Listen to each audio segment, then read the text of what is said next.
bayar zakat fitri itu setelah hari raya, Pak?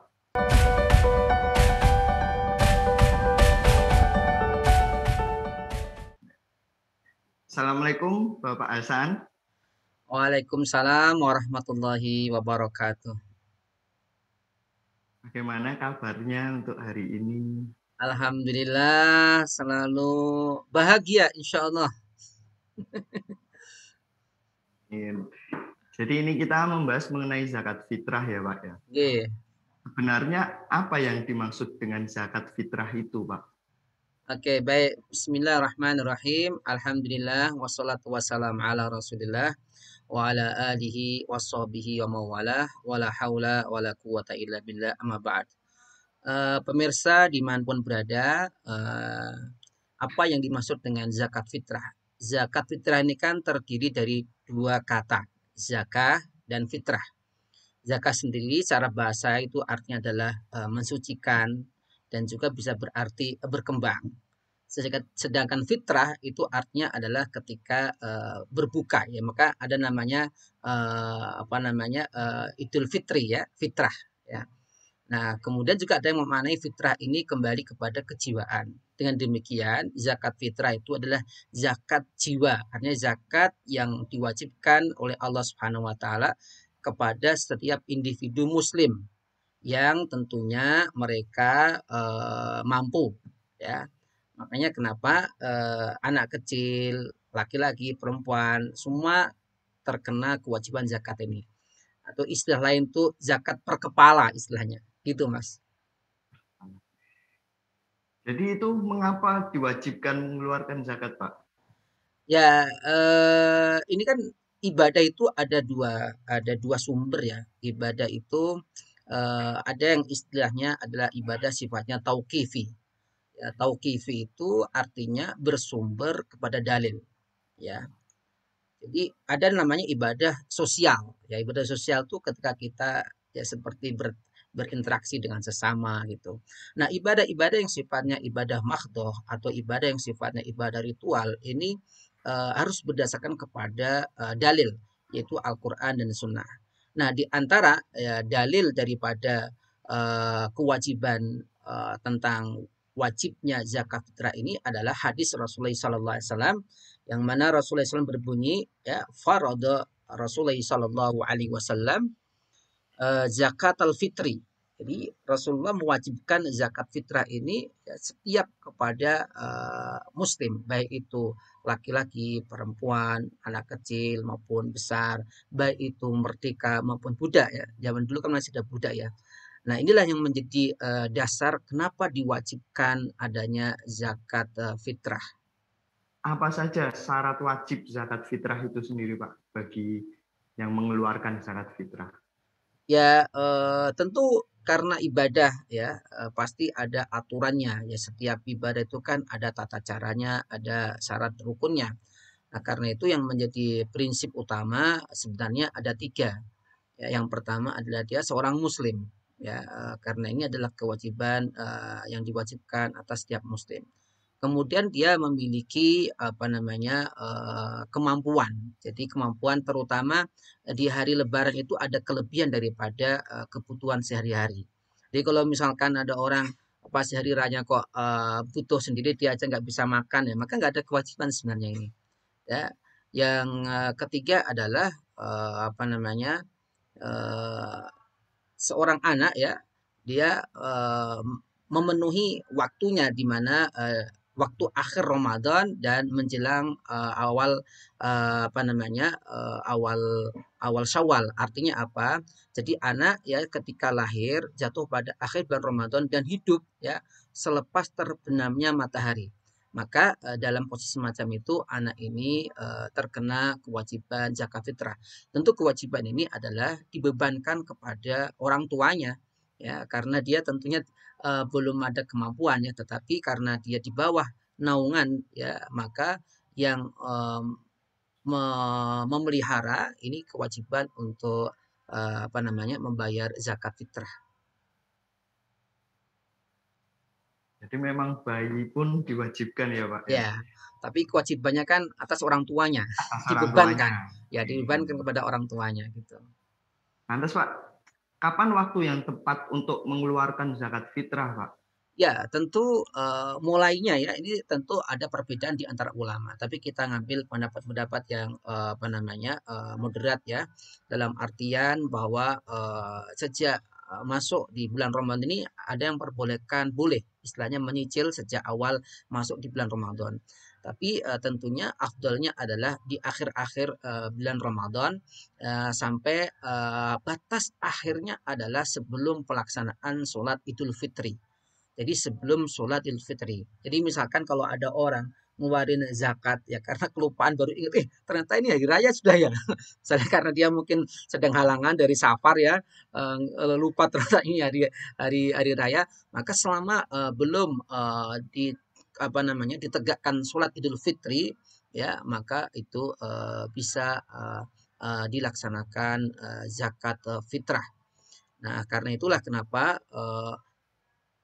diakhirkan ya sampai menjelang hari raya karena tujuannya zakat fitrah ini kan untuk memberikan kesempatan bagi semua orang terutama fakir miskin ya karena membutuhkan apa namanya hal yang mencukupi kehidupannya maka kenapa diakhirkan harapannya adalah tidak ada di hari raya ini orang yang susah makan maka kenapa zakat fitrah itu kan umumnya ya dikeluarkan dengan menggunakan bahan-bahan pokok dari kehidupan suatu masyarakat.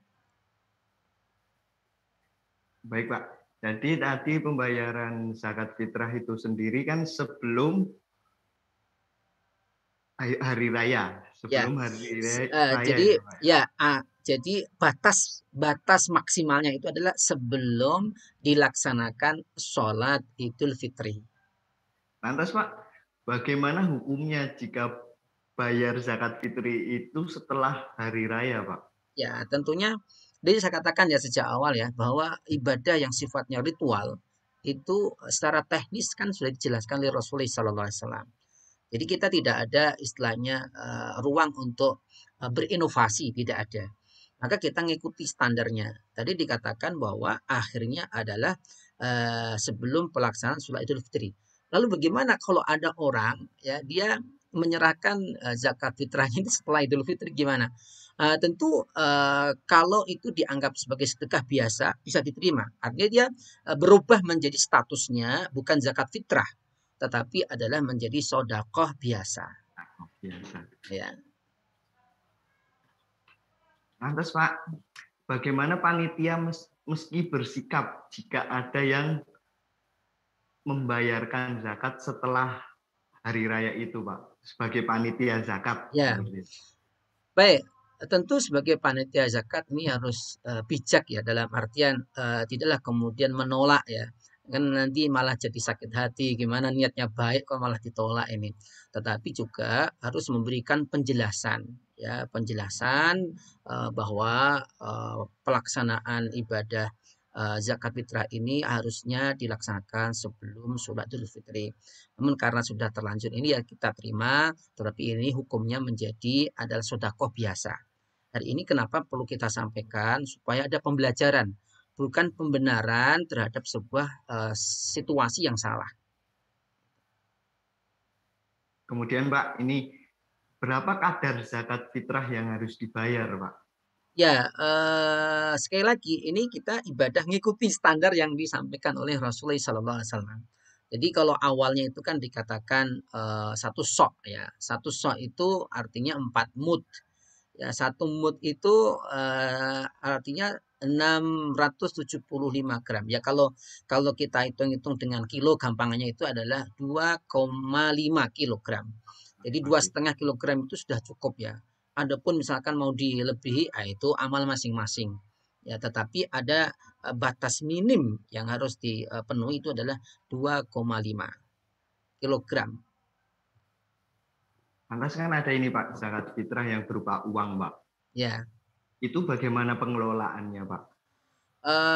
tentu di sini pertama ya memang ada perbedaan di antara ulama, tetapi saya sekali lagi ngambil pendapat yang kemungkinan ini bisa dipakai terutama di situasi sekarang ini ya. Apalagi situasi pandemik ini kita menghindari apa namanya istilahnya kerumunan atau perjumpaan antar individu ya. Maka pendapat para ulama, terutama ulama kontemporer, di antaranya Syekh Yusuf Qaradawi membolehkan kita membayar uang. Ya, karena di sini yang terpenting itu adalah ukurannya. Maka kenapa Basnas ya selaku regulator yang resmi dari negara, mereka membuat semacam apa namanya ukuran, yaitu kalau untuk Jakarta dan sekitarnya itu adalah 40.000 ya, 40.000 ya, untuk pengganti tadi Ya. apa namanya 2,5 kilo ya, 2,5 kilo. Tapi ini tentunya bisa jadi mengikuti standar di tempat masing-masing tentunya itu. Nah, dalam prakteknya ini ada sebagian ulama ya, jadi amil itu menerima uang zakatnya dengan niat zakat itu, kemudian amil membelikan beras ya. Jadi diberikan dalam bentuk apa namanya beras ya, sesuai dengan hukum awalnya, yaitu zakat fitrah dalam bentuk makanan pokok di suatu tempat.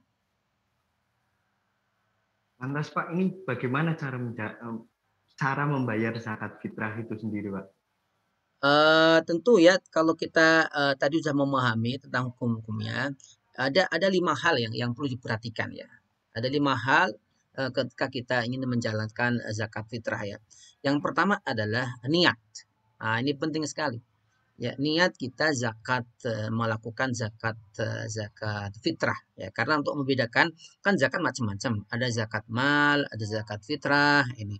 Maka kita harus niat, dan niat ini tidak harus apa namanya dilafazkan ya. Kalaupun dilafazkan itu sebenarnya ulama melatih hati kita supaya pas pas melakukan suatu aktivitas. Kemudian yang kedua tentu ikhlas ya, karena Allah Subhanahu wa taala. Jadi jangan sampai untuk kan ya, kita tidak menilai orang ya, tapi kita memberikan semacam pencerahan. Jangan sampai kita melakukan ibadah itu untuk kepentingan tertentu. Misalkan menjelang kampanye, menjelang apa, ini kan kadang orang namanya orang banyak ya, perlu kita memberikan pencerahan itu. Yang ketiga adalah bahwa kita pastikan ya dari harta yang halal. Ini kadang orang melakukan suatu kebaikan tapi niatnya baik, tapi mohon maaf ya, karena mungkin belum tahu informasinya ya, sepenting zakat gitu. Padahal dia hasil dari misalkan dari uang riba atau dari hal yang tidak diperbolehkan dalam syariat kita. Maka dipastikan harus halal. Karena apa? Karena Allah ini kan innallaha thayyibun la yaqbalu illa thayyib. Jadi Allah ini kan maha suci, tidak menerima sesuatu kecuali yang suci juga. Ya, kemudian yang keempat ya, ini harus kalau kita menyerahkan ya ke amil zakat ya harus terpercaya. Sekarang ini kan banyak sekali ya di online ini. Kalau Ya. kita nggak hati-hati nanti kemana? Bahkan kemarin ada kasus toh, digunakan apa gitu. Nah, ini makanya perlunya mencari apa namanya badan yang sudah terpercaya ya. Kalau di Solo mungkin kayak misalkan Solo Peduli dan seperti lainnya ya. Nah, kemudian yang apa namanya yang kelima ya, setelah kita bayar ini kita berdoa ya, meminta kepada Allah agar diterima oleh Allah Subhanahu wa taala. Dengan doa yang biasa kita lakukan, misalkan Rabbana taqabbal minna innaka antas samiul alim wa tub alaina innaka antat tawwabur rahim. Iya, Pak. Jadi ini kemudian lanjut, apakah zakat fitrah satu orang untuk diserahkan ke satu orang fakir atau untuk banyak orang fakir, Pak? Baik, Karena itu tadi. jadi di sini yang penting itu kewajiban itu dikeluarkan per person. Jadi Oh, saya mengeluarkannya kan 2,5 kilogram ya, beras. ya. Ketika kita sampaikan ini boleh boleh kepada satu orang, boleh dibagi-bagi, walaupun 2,5 dibagi 5 orang dapat berapa Iya. berapa on, itu ya nggak masalah itu. Tapi kan tentu kita kembali kepada kalau dalam syariat itu ada yang disebut dengan maqasid syariah. Maqasid itu tujuan syariat ini. Apa sih tujuan apa zakat fitrah ini? Kan tujuannya bagaimana orang fakir itu di hari rayanya kecukupan minimal untuk makan itu tidak kekurangan. Nah, kalau kita bagi-bagi misalkan kan dapat satuan, nah ini walaupun sah, tetapi kita harus lihat kebutuhan di lapangan. Makanya kalau kalau misalkan di situ satu kita kan satu keluarga misalkan kan ada 5 keluarga di total aja itu. Kalau misalkan satu fakir itu kelihatannya nggak cukup ya kita berikan ke dia. Tapi kalau misalkan udah cukup ya kita bagi kepada fakir-fakir lainnya. Berarti Pak, ini untuk penerimanya. Hmm. Berarti satu orang fakir bisa mendapatkan lebih dari satu zakat Iya, fitrah itu, Pak. iya bisa kan statusnya kan dia tetap fakir ya. Oh, Kecuali kalau misalkan dia tiba-tiba ketiban dapat hadiah dari Tribun gitu misalkan langsung kaya, mungkin berubah statusnya itu.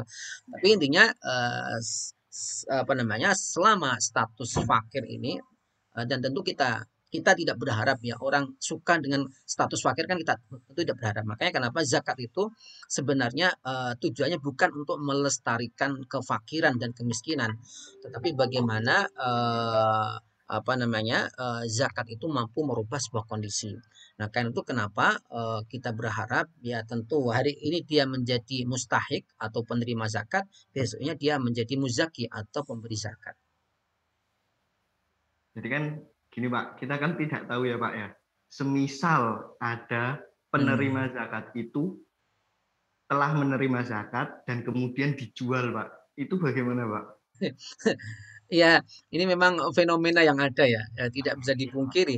Lawang kadang mereka tuh keliling bawa bawa apa namanya, bawa bawa becak ya, keliling untuk dijual lagi. Iya. Tentu ini mohon maaf ya, tidak hanya kita membahas tentang boleh atau tidaknya, tapi ini juga terkait tentang apa namanya, menurut saya ini attitude lah, akhlak Nah, ya. gitu. Ya. Akhlak ya, bagaimana sebenarnya seorang muzaki, orang memberi zakat kan tujuannya menolong mereka. Jadi jangan sampai kebaikan orang itu kemudian disalahgunakan itu. Tapi kalau saya ditanya, Ustadz, boleh nggak menjual apa namanya beras hasil zakat ini? Tentu boleh, karena itu menjadi hak dia kan. Seperti Hmm. halnya kasus yang sering ditanyakan ke saya itu orang yang berkorban, ya kan? Oh dia kan kadang keliling ke satu tempat tuh sampai puluhan Ya. kilo ini. Ini secara Wah, etika nggak baik lah itu ya. Itu kan artinya menyalahgunakan tujuan daripada zakat atau kurban tersebut. Tapi ala kuli hal ya orang kalau dia mau menjual itu sudah menjadi haknya maka itu adalah sah. sah ya Pak ya. Jadi Pak, ini selain fakir itu siapa saja Pak yang sebenarnya berhak menerima zakat Pak? Ya, ini kembali lagi ya, kalau para ulama ya kembali lagi bahwa mereka menyamakan penerima zakat fitrah itu sama dengan zakat lainnya, zakat mal yang ada delapan kelompok orang itu. Tetapi ternyata banyak dalil-dalil yang mengspesifikkan, artinya mengkhususkan bahwa zakat ini utamanya diterimakan kepada fakir miskin. Kenapa sebabnya? Karena tadi tujuan utamanya bahwa zakat fitrah ini di hari fitrah, hari kesenangan itu tidak ada lagi orang yang meminta-minta. Maka kadang kita itu jauh sedih ya Mas ya. Pas pas kita melakukan sholat Idul Fitri itu malah banyak orang miskin-miskin berkeliaran itu. Ini kadang juga menurut saya ada perlunya edukasi ya dari dua arah. Edukasi kepada muzaki untuk mengeluarkan zakatnya, edukasi kepada fakir miskin agar mereka tahu ketika menerima zakat itu bukan untuk memperkaya diri atau mencari kesempatan sehingga mereka pun sadar bahwa itu amanah sebenarnya yang harus dikelola dengan baik. Ya Pak. Lanjut ini Pak, mengenai zakat di zaman Rasulullah itu gimana ya Pak? Mungkin Ya, boleh. betul. Kalau zakat Rasulullah tentunya kan Rasulullah di daerah yang mana apa eh, bahan pokok makannya ini kan beda dengan kita ya. Berupa kurma, gandum, ya, bahkan ada yang mungkin kalau tempat lain pakai jagung ya kan. Tapi zaman Rasulullah SAW yang banyak itu adalah memakai kurma. Dan tentunya ini sesuai dengan apa namanya kaidah bahwa zakat fitrah itu diambilkan dari bahan makan pokok suatu daerah. gitu. Iya, Pak. Jadi ini sebelum kita mengakhiri pertemuan kali ini, Pak, mungkin ada pesan atau tambahan yang ingin Bapak sampaikan mengenai zakat fitrah ini, Pak. Ya, sekali lagi pemirsa dimanapun berada, bahwa zakat fitrah ini adalah kewajiban individu.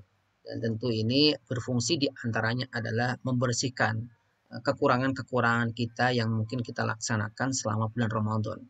Kadang kita puasa tapi tidak bisa menjaga mulut kita, mata kita. Nah, ini di antara fungsinya zakat fitrah itu adalah membersihkan hal-hal semacam itu. Sehingga harapannya puasa kita ini sempurna diterima oleh Allah Subhanahu wa taala. Karena sebagaimana dikatakan oleh Rasulullah sallallahu alaihi wasallam, "Man shoma imanan wa ihtisaban, ghufira lahu ma taqaddama min dzambi." Dalam hadis lain dikatakan kharaja kayaumin waladathu ummuhu. Jadi orang yang berpuasa secara sempurna tentunya dengan ikhlas dan mencari ridho Allah, maka dia akan diampuni dosa-dosanya. Ya, bahkan dia seperti anak yang baru lahir. Kenapa sering dikatakan ya kembali kepada fitrah. Fitrah itu kan diartikan kesucian dengan harapan bahwa ketika orang selesai puasa kemudian melakukan zakat fitrah ini suci di atas kesucian. Ya, jadi sempurna atas apa yang ia lakukan selama bulan Ramadan. Terima kasih.